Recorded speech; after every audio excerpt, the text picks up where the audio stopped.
नमस्कार दोस्तों, साध्या आईएएस एकेडमी में आप सभी दोस्तों का स्वागत है। जैसा कि हम सभी जानते हैं, चाहे किसी भी तरह का एग्ज़ाम हो, चाहे वो एसएससी लेवल का हो या किसी पीसीएस का होता है या आईएएस का होता है, किसी भी लेवल का एग्ज़ाम होता है, सब में से हम देखते हैं कि पॉलिटी जो है एक बहुत इंपॉर्टेंट जो है सब्जेक्ट के रूप में माना जाता है। पॉलिटी एक ऐसा है कि जिसमें अगर हम अच्छी तरह से अगर हमको प्रैक्टिकली नॉलेज है या चीज़ों के बारे में अच्छी जानकारी है, चाहे हमारे चारों ओर की जो इन्वायरमेंट में आजकल हो रहे, जैसे पॉलिटी के बारे में अगर हम देखते हैं, पॉलिटिक्स देखते हैं, तो इन सब चीज़ों की जानकारी अगर हमें है, अगर ठीक ढंग से कंसेप्ट हमारा क्लियर है, तो पॉलिटी का कोई भी क्वेश्चंस छूटता नहीं है। आसानी से हम अच्छे ढंग से हम उसको कर लेते हैं, चाहे वो किसी भी लेवल का एग्ज़ाम हो। लेकिन इसमें ज़्यादा माइंड हमें लगाना नहीं पड़ता, सिर्फ हमें क्या करना है, हमारे कंसेप्ट क्लियर होनी चाहिए। जैसे मान लिए कि अगर डेली हम न्यूज़पेपर पढ़ते हैं, उसमें भी हम क्या देखते हैं कि जैसे डेली टू डेली के न्यूज़ जैसे आते हैं इंडियन पॉलिटिक्स के बारे में कि आज जो है प्रेसिडेंट ने ये किया, आज प्राइम मिनिस्टर ने ये किया, आज जो है गवर्नर ने ये किया, वहाँ के गवर्नर वो बने। इस तरह के बहुत सारे ऐसे जो है क्वेश्चंस जो होता है, जो हमारे डेली टू डेली लाइफ में हमारे आगे पीछे घूमते रहते हैं, न्यूज़पेपर में पढ़ते हैं। इसी तरह से अगर हम पॉलिटी को अच्छे ढंग से कंसेप्ट क्लियर करके अगर हम पढ़ लेते हैं, तो हम आसानी से चीज़ों को कर सकते हैं। उसी में हम देखते हैं कि जैसे हम इंडियन पॉलिटी की चर्चा आज हम करेंगे, कि इसका आज मेरा इंट्रो क्लास है। इसमें हम ये देखेंगे कि पॉलिटी के अंदर हम क्या क्या चीज़ों को हम देखते हैं मेजर रूप में। तो चलिए हम स्टार्ट करते हैं आज। जैसे देखिए, पहला हम देखेंगे कि कॉन्स्टिट्यूशनल फ्रेमवर्क जिसको हम कहते हैं, ठीक है। तो उस फ्रेमवर्क के अंदर हम क्या देखते हैं, एक होता है कॉन्स्टिट्यूशनल असेंबली। तो शुरुआत में देखेंगे कि जो संविधान सभा बना था, कि उसके अंदर कितने मेंबर थे, मतलब कि किस तरह से जो है संविधान सभा ने संविधान को बनाने की कोशिश किया, और कितने इसमें दिन लगे, और किस तरह के लोगों के सामने प्रॉब्लम आया, उस प्रॉब्लम को उन्होंने किस तरह से फेस किया, आगे आने वाले समय में ये किस तरह से काम कर सकते हैं। इन सब चीज़ों के ऊपर इसमें डिस्कस किया गया है। एक एक करके हम सारी चीज़ों को इसमें कवर करेंगे। तो पहला है क्या, कॉन्स्टिट्यूशनल असेंबली। दूसरा हम देखते हैं प्रियम्बल, जिसको आप प्रस्तावना कहते हैं। तो प्रियम्बल के अंदर आप देखते हैं कि जैसे हम संविधान सभा की बात करते हैं कि संविधान सभा जब बना, उसके बाद हम देखते हैं कि उसमें प्रियम्बल को डाला गया, जो हम देखते हैं कि वो हमारे संविधान की आत्मा कहलाता है। लेकिन हम यहाँ पर इन चीज़ों को ध्यान देखेंगे कि कोई भी चीज़ होता है, जैसे हम प्रियम्बल के अंदर की बहुत सारी चीज़ों को ऐसे हम देखते हैं, तो जब संविधान सभा के जो मेंबर थे, वो जब संविधान बनाने की कोशिश जिस समय कर रहे थे, उस समय उसके दिमाग में बहुत सारे ऐसे आइडियाज़ आ रहे थे, बहुत सारे ऐसे विचार आ रहे थे, जिसको उन्हें कवर करना था, कि ताकि आने वाले समय में इसमें किसी तरह का प्रॉब्लम क्रिएट नहीं हो। और दूसरा ये भी था कि आने वाले समय में अगर कोई प्रॉब्लम क्रिएट होता है, तो उसको इसके अंदर एडजस्ट किया जा सके। इस तरह से उन्होंने किया संविधान के अंदर जो प्रस्तावना डाला, प्रियम्बल के अंदर सारी चीज़ों को कंसिस्ट उन्होंने कर लिया। तो सारी चीज़ों को कंसिस्ट करके एक एक करके हम चीज़ें देखेंगे कि इसके क्या क्या अंदर इसमें दिया गया था, उनके क्या क्या प्रोविज़न है, और क्या क्या उसके अभी करंट रेलिवेंट से जोड़कर हम इनको एक एक करके देखेंगे। दूसरा देखते हैं सिटीजनशिप। देखिए दोस्तों, जैसे सिटीजनशिप की बात अगर हम करते हैं, तो ये भी बहुत ज़्यादा इंपॉर्टेंट टॉपिक बनता है। जैसे आजकल हम लोगों ने एनआरसी, उसके बाद जैसे कि अभी जो आपने चर्चा देखा कि बहुत सारे इस पर जो है डिबेट हो रहे थे, और जो है इसमें सरकार जो अनस्टेबल भी हो रहे थे, नहीं देखिए मूवमेंट हो रहा है, सभी स्ट्राइक कर रहे हैं, इस तरह की ढेर सारी चीज़ किसके ऊपर था, वो सिटीजन के ऊपर ही था, कि नागरिकता जो है वो किस तरह से मतलब कि हम ऑब्टेन कर सकते हैं। उसके बाद जैसे कि नागरिक हम क्या ऐसा करेंगे नागरिकता ख़त्म हो जाएगी, या किसकी नागरिकता के लिए कितने साल का जो है हमको इंडिया में रहना पड़ेगा, और किस किस तौर पर हम नागरिकता ग्रहण कर सकते हैं। अब नागरिकता को बनाने का क्या है कि नागरिकता में जैसे कि हमारे बहुत सारे ऐसे आर्टिकल्स हैं, जिसमें जो है प्रेसिडेंट को ही दिया गया है राइट कि वो बना सकते हैं, लेकिन कुछ ऐसे हैं जिसको पार्लियामेंट में भी दिया गया, पार्लियामेंट को भी राइट दिया गया है। तो उस तरह से हम देखते हैं पार्लियामेंट को जो राइट मिला है, उसी मैटर पे अभी हम लोगों ने देखा कि एनआरसी को लेकर जो है वो बहुत सारा विवाद अभी चल रहा था। तो हम सिटीजनशिप को एक एक करके हम इसमें देखेंगे। उसके बाद जो बहुत इंपॉर्टेंट टॉपिक बनता है, उसको हम कहते हैं फंडामेंटल राइट। मैंने शॉर्ट में लिखा है फंडामेंटल राइट।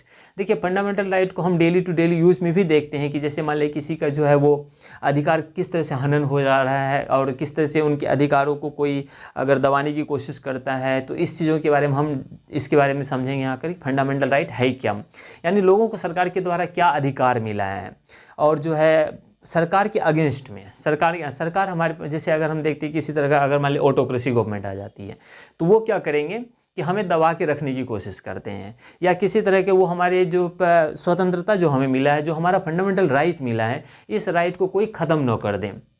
इन चीज़ों को हम फंडामेंटल राइट के अंदर एक एक करके सारी चीज़ों को देखेंगे। अगला है डीपीएसपी, जिसको आप कहते हैं directive principle of state policy, यानी नीति निर्देशक तत्व। तो इसके अंदर देखिए ये बहुत ज़्यादा इंपॉर्टेंट है। जैसे हम फंडामेंटल राइट के अंदर पढ़ते हैं कि स्टेट के अगेंस्ट में नागरिक को दिया गया राइट है ये, लेकिन अगर हम डीपीएसपी की बात करते हैं, नीति निर्देशक तत्व की बात करते हैं, इस नीति निर्देशक तत्व में हम देखते हैं कि राज्य को ऑर्डर दिया गया है कि आप जो है एक राज्य के नागरिकों के लिए ऐसा कीजिए आप। तो इस तरह की बात हम इसके अंदर देखेंगे। किसी भी एग्जाम में बहुत ज़्यादा इंपॉर्टेंट बनता है। जैसे मान लीजिए इसके अंदर हम देखते हैं कि वो है कि लोगों को जो है वेतन किस तरह से दिया जाता है, महिला और पुरुष में जो है समानता कैसे देखी जाती है, उसके वेतन में किस तरह का प्रोविज़न होता है, इस तरह की सारी चीज़ें हम इसके अंदर एक एक करके देखेंगे। अगला है जिसको आप कहते हैं फंडामेंटल ड्यूटीज़। देखिए ये फंडामेंटल ड्यूटीज़ तो 10-11 है, इसको हम लोग आसानी से देख लेते हैं। थोड़ा थोड़ा छोटा छोटा पॉइंट बना के हम इसको देख लेंगे कि हम कभी उसको भूल नहीं पाएंगे। कोई भी एग्जाम में अगर वो पूछ देता है 2-4 कि इसके अंदर कौन सा फंडामेंटल ड्यूटी है, कौन सा नहीं है, तो इसको आसानी से हम लोग पकड़ सकते हैं। देखिए ये तो हमारा केवल फ्रेमवर्क के अंदर मैंने पढ़ा। अगला इंपॉर्टेंट आता है जिसको हम कहते हैं सिस्टम ऑफ गवर्नमेंट, यानी सरकार की जो सिस्टम है वो किस सिस्टम पे काम करती है। तो इन चीज़ों को हम ज़्यादा फोकस करके देखेंगे। जैसे इसके अंदर हम देखेंगे पार्लियामेंट्री फॉर्म ऑफ गवर्नमेंट, ठीक है, जिसको आप कहते हैं संसदीय सरकार, यानी पार्लियामेंट्री फॉर्म ऑफ गवर्नमेंट। इसके अंदर हम देखेंगे जैसे आप कहते हैं एग्जीक्यूटिव होता है, उसके बाद जुडिशरी देखते हैं आप, जो है एक्सिक्यूटिव देखते हैं, इस तरह से हम इसके अंदर देखेंगे। तो इसके अंदर क्या देखते हैं कि लेजिस्लेटिव, एक्सिक्यूटिव और जुडिशरी की बात अगर हम करते हैं तो उसमें हम देखते हैं कि एक्सिक्यूटिव और लेजिस्लेटिव के बीच में जो रिलेशन होता है, इनके अंदर हम देखेंगे कि किस तरह से एक दूसरे के ऊपर वो डिपेंडेंट रहता है। जैसे आप इसमें एक छोटा सा एक लाइन याद रखेंगे, इसमें क्या होता है एक्सिक्यूटिव और लेजिस्लेटिव, विधायिका और कार्यपालिका, इन दोनों के बीच का जो रिलेशन होता है उसको हम लोग पार्लियामेंट्री फॉर्म ऑफ गवर्नमेंट के अंदर पढ़ेंगे। अगला है जिसको फेडरल फॉर्म ऑफ गवर्नमेंट कहते हैं। देखिए फेडरल फॉर्म का मतलब क्या है, संघीय सरकार जिसमें कहते हैं, ये बहुत ही इंपॉर्टेंट बनता है। जैसे इसको हम लोग ज़्यादा अगर बेसिक तौर पर देखना चाहते हैं तो 11th क्लास का जो NCERT है वहाँ पर हम इसको पढ़ते हैं। तो हम यहाँ पर देखेंगे कि फेडरल फॉर्म ऑफ गवर्नमेंट क्या है, ठीक है। तो सेंट्रल गवर्नमेंट और स्टेट गवर्नमेंट के बीच का जो रिलेशन है वो किस टाइप का है उसको हमको यहाँ पर पढ़ना है। देखिए अगला है सेंट्रल गवर्नमेंट। जब हम सेंट्रल गवर्नमेंट की बात करेंगे तो सेंट्रल गवर्नमेंट के अंदर हम देखेंगे सेंट्रल मतलब कि जो है केंद्र सरकार जो है उसके अंदर क्या क्या प्रोविज़न है, क्या क्या वो किस तरह से काम करते हैं और किस तरह से वो मतलब कि जो है अपने फंक्शन को वो करते हैं, इस तरह से हम उसको देखेंगे। स्टेट गवर्नमेंट को देखेंगे। अगला देखेंगे इमरजेंसी, जो बहुत ही इंपॉर्टेंट है। इमरजेंसी को जब हम पढ़ेंगे तो इसका जितना आर्टिकल्स दिया उनको तो हम पढ़ेंगे ही, साथ साथ हम इसको देखेंगे कि इनका बैकग्राउंड क्या है, ये कहाँ से इमर्ज हुआ और इमरजेंसी के अंदर क्या क्या प्रोविज़न है, ये सारे हम इसके अंदर एक एक करके पढ़ेंगे। अगला देखिए इसके अंदर जैसे सेंट्रल गवर्नमेंट के अंदर इसमें हम देखेंगे पार्लियामेंट। देखिए ये पार्लियामेंट जो है, पार्लियामेंट के अंदर आप देखते हैं कि पार्लियामेंट 3 चीज़ों से मिलकर बना होता है, लोकसभा, राज्यसभा और प्रेसिडेंट। तो इसमें क्या देखेंगे, देखिए ये बहुत बड़ा टॉपिक बनेगा। इसके अंदर जैसे हम लोकसभा, राज्यसभा और प्रेसिडेंट की बात करेंगे तो इसके अंदर लोकसभा के अंदर हम देखेंगे कि लोकसभा का इलेक्शन कैसे होता है, उसके वजह से प्राइम मिनिस्टर है उनका जो है उनको कौन जो है वो नॉमिनेट करते हैं, वो किस तरह से जो है इलेक्टेड होता है, इन सब सारे प्रोसेस को हम पढ़ेंगे। उसके बाद राज्यसभा को भी हम देखेंगे, राज्यसभा और लोकसभा के बीच में हम कंपेयर भी करेंगे यहाँ पर कि देखिए बहुत इंपॉर्टेंट बनेगा। अब प्रेसिडेंट तो आप जानते हैं कि इसका जो है एक अलग टॉपिक बनेगा, चाहे हम कितनों भी पढ़ लेते हैं उसमें इसका जो इलेक्शन होता है। देखिए ये हायर लेवल के एग्जाम जो होते हैं वहाँ पर इनके प्रोसेस पूछे जाते हैं कि प्रेसिडेंट का इलेक्शन होता कैसे कैसे है। इसको हम एक ऐसे एक डिटेल से हम इसके बारे में ऐसे समझाएंगे चार्ट बनाकर, तो आप कभी इसको नहीं भूलेंगे प्रेसिडेंट के अंदर। उसी तरह से आप देखेंगे जैसे स्टेट गवर्नमेंट की बात करेंगे, इसके अंदर अब स्टेट लेजिस्लेटिव पढ़ते हैं, जैसे विधानसभा हो गया, विधान परिषद हो गया, गवर्नर हो गया। अब देखिए यहाँ पर जब हम पढ़ेंगे तो इनमें हम देखेंगे गवर्नर और प्रेसिडेंट के बीच का जो हम रिलेशन देखेंगे कि वो किस तरह से काम करते हैं, इन चीज़ों को हम देखेंगे। उसके बाद देखेंगे जैसे मान लीजिए यहाँ पर जैसे सेंट्रल गवर्नमेंट में हम लोकसभा, राज्यसभा देखते हैं, उसी तरह से हम स्टेट गवर्नमेंट क्या देखेंगे, विधानसभा, विधान परिषद, और किस किस राज्य में जो विधान परिषद है, किस किस राज्य में नहीं है। उसके बाद विधानसभा का इलेक्शन कैसे होता है, विधान परिषद का कैसे होता है। उसके बाद गवर्नर के क्या फंक्शन होते हैं। आजकल आपने देखा होगा कि बहुत सारे मतलब कि जो है राजस्थान के मैटर में भी आपने देखा, यहाँ गवर्नर की भूमिका देखते हैं।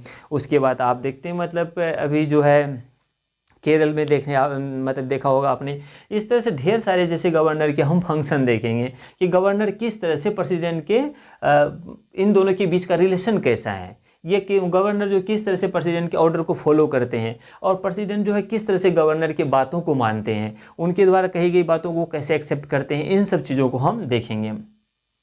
और अगला है जो पॉइंट है हम लोग का ये लोकल गवर्नमेंट। देखिए लोकल गवर्नमेंट के अंदर पंचायती राज इंस्टीट्यूशन यानी पंचायती राज बहुत ही इंपॉर्टेंट बनता है, जो लोकल लेवल पे हम देखेंगे।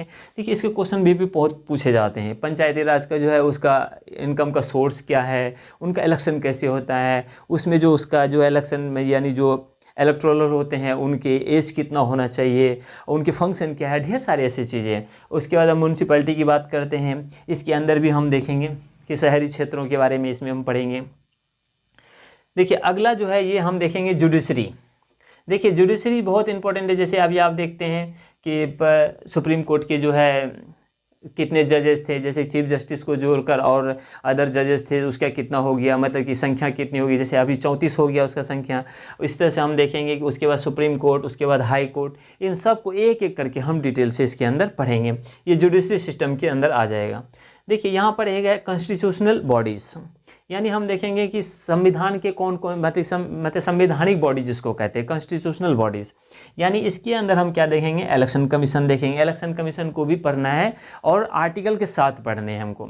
अगला है जैसे कि फाइनेंस कमीशन पढ़ेंगे। फाइनेंस कमीशन आप जानते हैं इनके जो है कितने फंक्शंस होते हैं, जैसे स्टेट को वो किस तरह से रुपए दिलाते हैं सेंट्रल गवर्नमेंट से, किस तरह से वो रिकमेंड करते हैं, सरकार की जो रिवेन्यू आती है उसमें उसका कितना शेयर मिलता है, ये सारी चीज़ें इसके अंदर पढ़ेंगे, बहुत ही इंपॉर्टेंट है। अगला देखेंगे यूपीएससी का फंक्शन देखेंगे, यूपीएससी के चेयरमैन कैसे वो उनको कौन जो है वो इलेक्ट करता है। उसके बाद जैसे स्टेट पब्लिक सर्विस कमीशन के बारे में भी हम लोग पढ़ेंगे, है ना। उसके नेशनल कमीशन जो है SC ST इनके बारे में जो नेशनल कमीशन, ये बहुत ही इंपॉर्टेंट बनता है। इसमें क्या चेंजेस आते हैं आजकल, इनके बारे में देखना है। अगला है कैग। देखिए सरकार कितनों भी खर्च करती है, कहाँ कहाँ खर्च करती है, किस किस जो है मैटर पे खर्च करती है, कहाँ जाता है वो पैसे, सबका डिटेल हम कैग के बारे में पढ़ेंगे। कि अब कैग जैसे आपने देखा होगा कि कैग के बारे में कभी कभी जो है ये भी न्यूज़ में आते रहता है कि भले ही इनको का मतलब कि जो है ऑडिटर का काम करता है ये, लेकिन इसमें कंट्रोलर का काम कर लेता है, लेकिन ऑडिटर का काम करने में इसको प्रॉब्लम होती है। तो क्या प्रॉब्लम है, इसको क्या क्या राइट मिला है, क्या केवल ये कोई भी काम हो जाने के बाद, पैसे खर्च होने के बाद वो एग्जामिन करता है, या इनके एडवांटेज डिसएडवांटेज हम सब देखेंगे इसके अंदर। अगला देखिए यहाँ पर है नॉन कॉन्स्टिट्यूशनल बॉडीज़, जैसे नीति आयोग हो गया, जैसे आप जानते हैं प्लानिंग कमीशन को ख़त्म कर दिया गया। उसके बाद NDC है, उसके बाद NHRC है, ऐसा जिसको कहते हैं national human right commission, state human right commission, ये सभी चीज़ें हो गया। CBC हो गया, CBI हो गया, लोकपाल, लोक आयुक्त। जैसे अभी आपने देखा होगा कि लोकपाल की नियुक्ति कैसे होती है, इसके कितने मेंबर होते हैं, इसके फंक्शंस क्या होते हैं, जो बहुत ही इंपॉर्टेंट रहा है। कुछ दिन पहले ही ये फॉर्म हुआ, ये बहुत दिनों से इनकी चर्चा चल रही थी कि इसका मतलब कि जो लोकपाल के क्या फंक्शन होंगे। जैसे आजकल देखते हैं आप जितना करप्शन बढ़ते जा रहा, तो करप्शन बढ़ता जा रहा, तो लोकपाल की ये मतलब लोकपाल उसको क्या कुछ रिड्यूस कर पाएंगे, या पहले की तरह जो फंक्शन चलता जा रहा है क्या उसी में ये भी शामिल हो जाएंगे, किस तरह के मेंबर को इसके अंदर डाला जाए, ये सारी चीज़ें हम इसके अंदर पढ़ेंगे। उसके बाद स्टेट के लिए आप लोक आयुक्त को देखेंगे यहाँ पर कि लोक आयुक्त किस तरह से वो काम करते हैं। देखिए कुछ इंपॉर्टेंट आर्टिकल्स हमको यहाँ पर डिस्कस करेंगे, जितने भी देखिए जैसे हम यहाँ पर एक एक करके सभी चीज़ों को पढ़ेंगे। जैसे सेंट्रल गवर्नमेंट हो गया, स्टेट हो गया, और मतलब कि लोकल हो गया, इनके बारे में constitutional bodies, non constitutional bodies, इसके अंदर जितना भी चीज़ें हम पढ़ेंगे उन सब के अंदर हम आर्टिकल्स को एक एक करके पढ़ लेंगे। वही आर्टिकल्स जो है हमारे इंपॉर्टेंट आर्टिकल्स के रूप में जब हम पढ़ेंगे फिर से मेरा वो रिवाइज हो जाएगा। अगला देखेंगे इंपॉर्टेंट कॉन्स्टिट्यूशनल अमेंडमेंट। देखते हैं ये जैसे हम यहाँ पर देखते हैं कि बहुत सारे अमेंडमेंट होता है, उसके बाद पहले बिल आता है, फिर वो कैसे एक्ट बनता है, फिर कैसे वो कानून बनती है। तो हम यहाँ पर देखेंगे कि बिल और एक्ट ये कौन कौन सी चीज़ें हैं, ये किस तरह से आते हैं, और इसको कैसे पहले लोकसभा में, राज्यसभा में, कहाँ इसको पहले इंट्रोड्यूस किया जाता है, एक एक करके हम इसके अंदर पढ़ेंगे। जो बहुत सारे इंपॉर्टेंट है उनको हम पढ़ेंगे। है तो ये बहुत ज़्यादा, लेकिन हमको इसमें उसको पढ़ना है जो हमारे एग्ज़ाम पॉइंट ऑफ व्यू से इंपॉर्टेंट बनते हैं।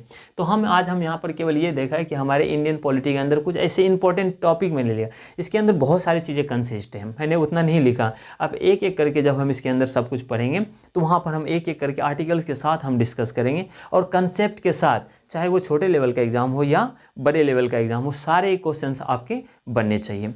इससे रिलेटेड या कोई भी टॉपिक से रिलेटेड अगर आपको कोई क्वेरीज हो तो आप कमेंट ज़रूर करेंगे, उसका मैं आंसर दूंगा। Thank you.